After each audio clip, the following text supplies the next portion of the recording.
My ex-husband Tom's cruel words still echo in my mind. I shouldn't have married an old hag like you. Younger women are definitely better. I can't even walk with you in public. You're so embarrassing. If I could, I'd go back in time and start my life over. He said these things to me a decade ago. I'm Elizabeth, and I'm 48 years old now.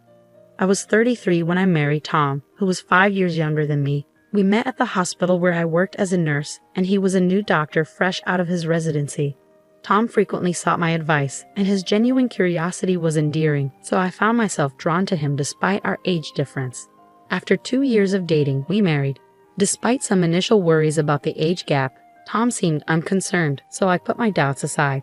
However, after 5 years of marriage, Tom's demeanor changed.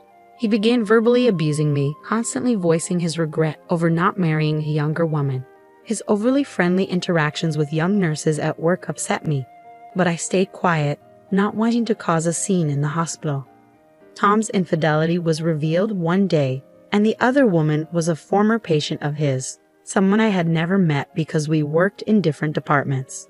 She was 10 years younger than me and expecting his child. Tom's casual attitude toward his betrayal was shocking. With an old lady like you, it's no wonder we couldn't have kids. My girlfriend is carrying my child, he said with a laugh. I couldn't stay in such a toxic relationship any longer and agreed to a divorce. When I told Tom and his girlfriend I would seek alimony, Tom reacted with anger. I was married to an old hag like you for 5 years, and you want alimony. I should be the one getting paid. Who would pay you anything? His outburst surprised me, revealing he had never considered he might owe me financial support despite his affair. Tom's father even called me, dismissing his son's behavior and suggesting it was natural for a young man to pursue a younger woman. I was appalled by their complete lack of accountability. Tom adamantly refused to pay, leaving me no choice but to consult a lawyer. I couldn't just walk away quietly after his infidelity and verbal abuse. The lawyer assured me I had the right to seek alimony, and I entrusted them with the process. It's often said that divorce is more challenging than marriage, and I certainly found that to be true. Thanks to my lawyer's efforts, I received a fair alimony settlement, ended the lease on our shared apartment, and began living on my own. I changed my last name back to my maiden name, Britton. One positive outcome was that Tom transferred to a different hospital. I wouldn't want to work with a greedy old hag like you, he remarked as a final jab, though he quickly secured a new position at another hospital. Likely in anticipation of backlash from marrying his mistress, it was clear he had planned his next move carefully. Despite everything, rumors about me circulated, suggesting I had been cast aside by my younger husband. This constant gossip weighed heavily on me and made me feel paranoid.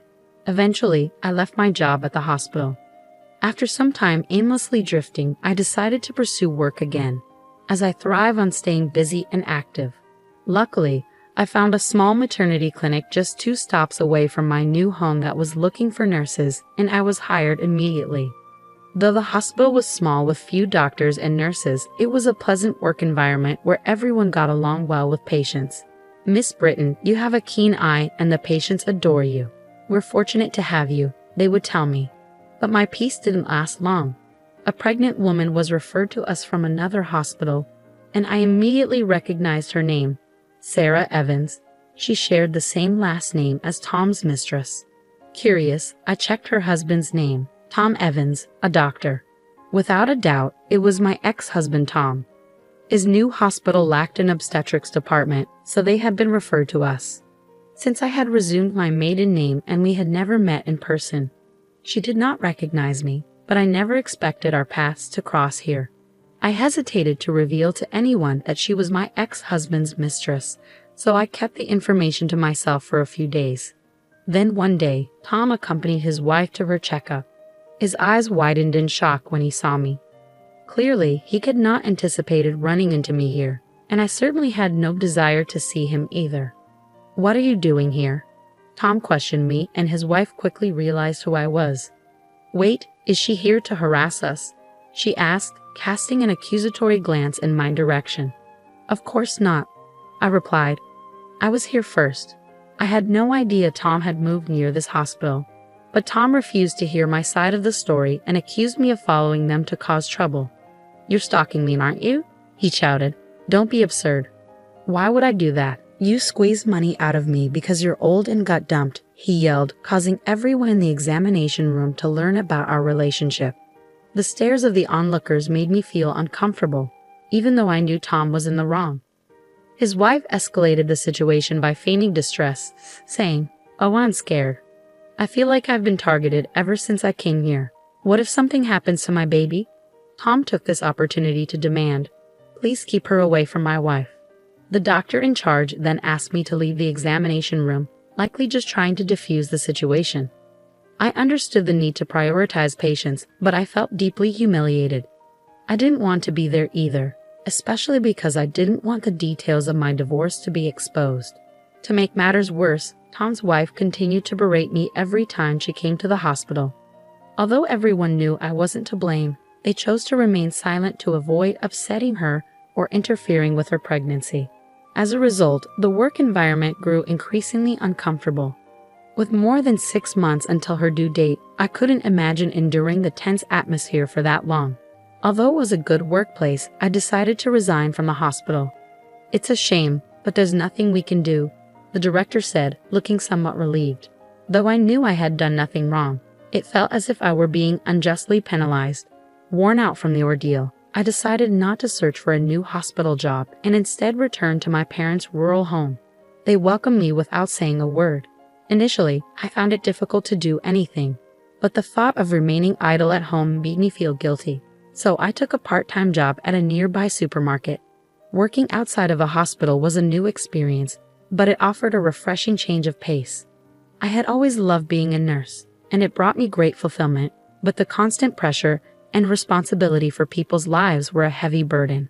Stepping away from that environment was a relief for my emotional well-being. 3 years after moving back home, I was offered a full-time position at the supermarket. My hard work had been recognized, and I was genuinely pleased to accept the offer. 4 years later, a matchmaker approached me. "Would you consider an arranged marriage?" they asked, catching me off guard. "Excuse me?" "I have just the right person in mind for you," the store manager announced one day. At 45, I had no plans to remarry, so I politely declined. However, the manager was persistent. "The potential match is a 47-year-old divorcee, just like you, who went through a similar divorce due to infidelity 20 years ago," the manager explained. In the end, I agreed to at least meet the person. Given our ages, we decided to meet directly without involving any intermediaries. When I arrived at the agreed-upon restaurant, my date was already there waiting. As I walked into the room, he stood up quickly to greet me and accidentally bumped his forehead against the table in his haste to bow politely. "Ow!" He raised his face, which had turned a deep shade of red. I couldn't help but laugh at the comical situation. It was a refreshingly lighthearted start to our meeting. "Hi, I'm James. Thank you for coming today." "Nice to meet you." "I'm Elizabeth," I responded. Thanks to his endearing mishap, we quickly felt at ease with one another. As James shared his story, I discovered he had fallen in love with me at first sight when he visited our supermarket during a business trip. He had arranged a meeting after discussing it with his college senior, who happened to be the manager of our main store. "I hope we can pursue a serious relationship," James said earnestly. Although I had initially planned to decline any romantic involvement, I found myself wanting to see him again instead. After dating for 6 months, we decided to get married. My parents were delighted with James and his thoughtful nature, and they were truly happy for us. Living with a husband who always puts me first has been a blessing. Since we were both older, we had agreed not to have children and instead hoped to enjoy a peaceful life together. But when I turned 48, my health began to decline. A visit to the hospital revealed an unexpected surprise. I was pregnant. I never thought I would conceive at my age, and my initial symptoms did not suggest morning sickness. My husband seemed just as taken aback. "It looks like there's a baby on the way," I told him. His immediate response was, "That's wonderful. So who's the lucky one? Do I know them?" "Yes, you know them very well. They're standing right in front of you," I said with a smile. "What? I'm the one who's pregnant?" he asked, astonished. At my words, my husband looked perplexed and remained silent for a moment. I couldn't help but think, of course, this is the reaction I expected. He turned his gaze to my belly. Our baby. I nodded, and his eyes grew even wider in surprise. The news was so unexpected that it clearly took him a moment to process. I mean, even I didn't see this coming. So we're going to be mom and dad. Looks like it, I confirmed. Really? Whoa. My husband, taken aback by the unexpected news, embraced me with excitement. It's unbelievable. A miracle, a miracle. Is it okay for me to give birth? I hadn't considered not going through with the pregnancy, but I was aware of the potential complications given my age. Even the hospital staff asked me, "What do you want to do?" I understood the risks of having a baby at an older age for both the mother and child. I anticipated that not everyone around me would be supportive, and some might question my decision. Concerns about raising a child at this stage of life also weighed on my mind. Despite these fears, I couldn't imagine ending the life growing within me. "What are you talking about?" "Of course, yes," my husband quickly responded. His enthusiasm brought me happiness, but after some time, he began to express concern for my health. It's easy to imagine the potential challenges even for someone as supportive as my husband. We talked extensively and consulted with our doctor before ultimately deciding to move forward with the pregnancy. While our parents were initially surprised and concerned, they were also genuinely happy for us. We chose to give birth at a large, well-equipped hospital to ensure the best care. The doctor overseeing the pregnancy was kind and reassuring, and on the day of one of my checkups, an internist was scheduled to be present alongside the obstetrician as a precaution. My husband was supposed to accompany me, but he had an unavoidable work commitment, so I attended the appointment alone. To my astonishment, my ex-husband Tom was also at the hospital. I never expected to encounter him in a setting like this. "Wait, seriously? You, the 48-year-old pregnant woman?" Tom exclaimed with a laugh. Having a baby at that age is unbelievable. The obstetrician and nurse in the room exchanged confused glances, but Tom seemed unfazed. "You have no right to speak to me like that. I'm genuinely concerned about you, getting pregnant at your age. It's not appropriate. You're already an anxious woman. Are you even qualified to be a doctor? Why are you acting so superior? You should know that most patients here are affluent. Do you not realize you're making a fool of yourself? Excuse me, Dr. Evans, I'll be leaving. I wouldn't want to give birth in a hospital with a doctor like you." "Fine, leave." "Dr. Evans, that woman is the wife of the Miles Group heir, who has made substantial donations to our hospital." "What? Dr. Evans, you might not have realized since you're new to our hospital." "No, but she's mine.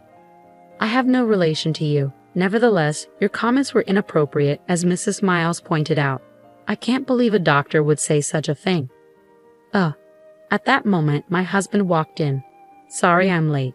My wife has been an immense help to you." He'd immediately noticed my anger, and Tom turned pale, realizing something was amiss. "Is there a problem?" "This man, Dr. Evans, just told me that giving birth at 48 is disgusting." "What?" My usually gentle husband's expression hardened in an instant when he heard my words. Since I mentioned Dr. Evans by name, he likely pieced together that the man in question was my ex-husband. I had shared details of my previous marriage with him, including Tom's name and occupation. "Are you Dr. Evans? You insulted my wife, didn't you?" Well, that's... What kind of hospital allows a doctor to insult a patient? I can't trust this place with my wife and our unborn child." As soon as my husband finished speaking, the nurse who had left earlier returned with the hospital director. I was informed there had been some disrespect. "Director, we came to this hospital on my father's recommendation, but I can't believe a doctor like this is on staff here. It seems we've chosen the wrong hospital." "I'm deeply sorry. That's not accurate. This individual is not a member of our medical staff." "What?" "I just terminated his employment." "Director, what?" I was unaware of his behavior until now. I only hired him as a favor to a friend. We cannot tolerate a doctor who speaks in such a derogatory manner. He will not be practicing here any longer." "Wait, Director, what do you mean?" "Quiet. Leave immediately and do not return to our hospital."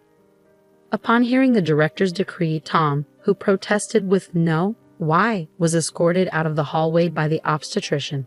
The director offered profuse apologies, leaving us feeling sympathetic toward him. After regaining our composure, we resumed our seats, but my husband's anger lingered. Did you only fire him because of my father's donations to the hospital? If not, would you allow such a doctor to continue working here? The director shook his head in disbelief. It appeared that Tom had only been working at the hospital for a week. Tom's father, who was a classmate of the hospital director, had asked the director to hire his son after a recent reunion. The director had no idea Tom would behave in such a manner and offered a sincere apology. Not all the doctors at this hospital are like Tom. In fact, our obstetrician is a skilled and reputable physician. If it weren't for Tom, I would have preferred to give birth here, I explained, and my husband agreed. My father-in-law is the president of a major company with branches nationwide, donating a portion of their profits to medical and welfare facilities. He had generously contributed to this hospital because my mother-in-law received treatment for a serious illness here when she was young. As a result, my father-in-law recommended this hospital for my childbirth. A few days later, Tom reached out to us, pleading for us to intervene with the director and have him reinstated. Surely, if you ask, they might reconsider, right? It became apparent that Tom had a history of angering patients with his arrogant demeanor and had been repeatedly moving from one hospital to another. It was frustrating to see him repeating the same mistakes time and again. Despite warnings from his father, my ex-father-in-law, that there would be dire consequences if he were fired again, Tom seemed unable to learn from his actions. I couldn't help but wonder if my ex-father-in-law's leniency had contributed to Tom's behavior. When the call came, my husband was by my side. He took the phone from me and firmly warned Tom that if he ever attempted to contact us again or came near me, he would report him to the police for harassment. It seemed that Tom took this threat seriously, as he never called again. A while later, on our way home from the hospital, we stopped at a convenience store and saw Tom working there. It appeared that no other hospital would hire him anymore.